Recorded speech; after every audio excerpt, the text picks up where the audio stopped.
Welcome back to the Ascent of Mount Carmel channel. The primary purpose of this channel is to give suggestions for advancing in spirituality. We also discuss the Vatican II changes because those changes consistently provide roadblocks for advancing in spirituality. Today we'll discuss how the Preconciliar Church granted indulgences for prayers and why the changes in the indulgence by the Novus Ordo Church matter. First, a quick refresher. In Catholic teaching, an indulgence is a remission of temporal punishment for sins already forgiven. Some indulgences are attached to actions. However, there are many indulgences that are granted for reciting prayers. The Raccolta, a manual of indulgence prayers, was every Catholic's guide to indulgences. If you want to read more about indulgences, please check out the Raccolta. Prior to the Second Vatican Council, the Church taught that in order to gain indulgences for prayers, the words had to be vocalized, meaning that the lips must be moving to form words, rather than praying silently or mentally. This requirement is rooted in the Church's liturgical and canonical traditions. Vocal prayer was seen as a public act of worship, united the faithful in shared devotion, unlike private mental prayer. Here is a Q&A from August of 1933 from The Messenger, which was the diocesan newspaper of the Belleville Diocese. Question: I have heard it said that the lips must be moved to gain indulgences when praying.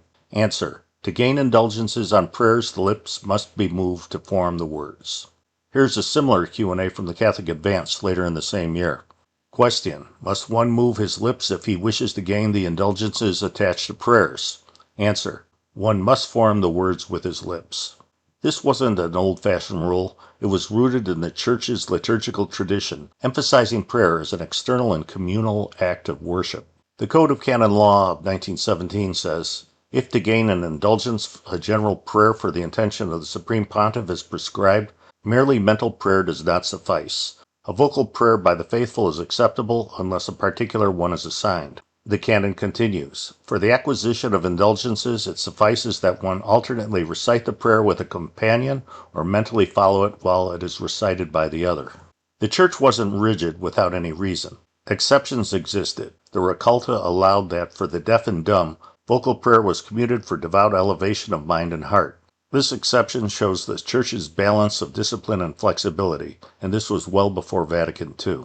Here's a longer Q&A from the Brooklyn Tablet.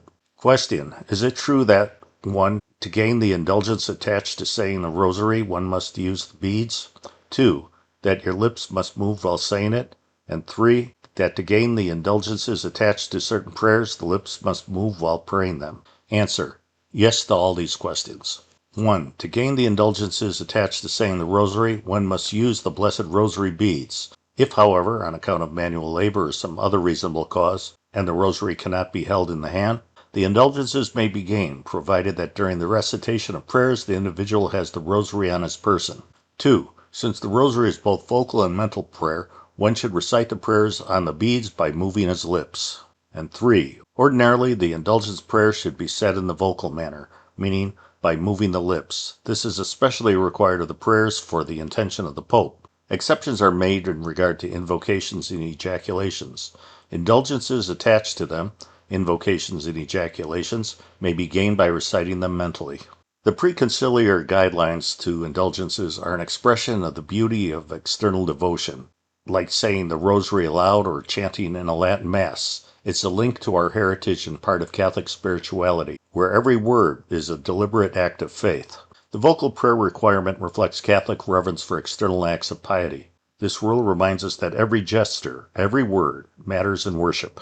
Moving your lips for indulgences matters. It is a small but powerful part of Catholic tradition. The loss of this rule is just one more reflection of a broader shift away from the Church's timeless discipline. Well, I hope you enjoyed this video. I'll be back soon with another one. But in the meantime, please check out my Facebook page, my page on X, and my page on Instagram. Every day I post additional content that you won't find on this YouTube channel. And also, please pray for the Church.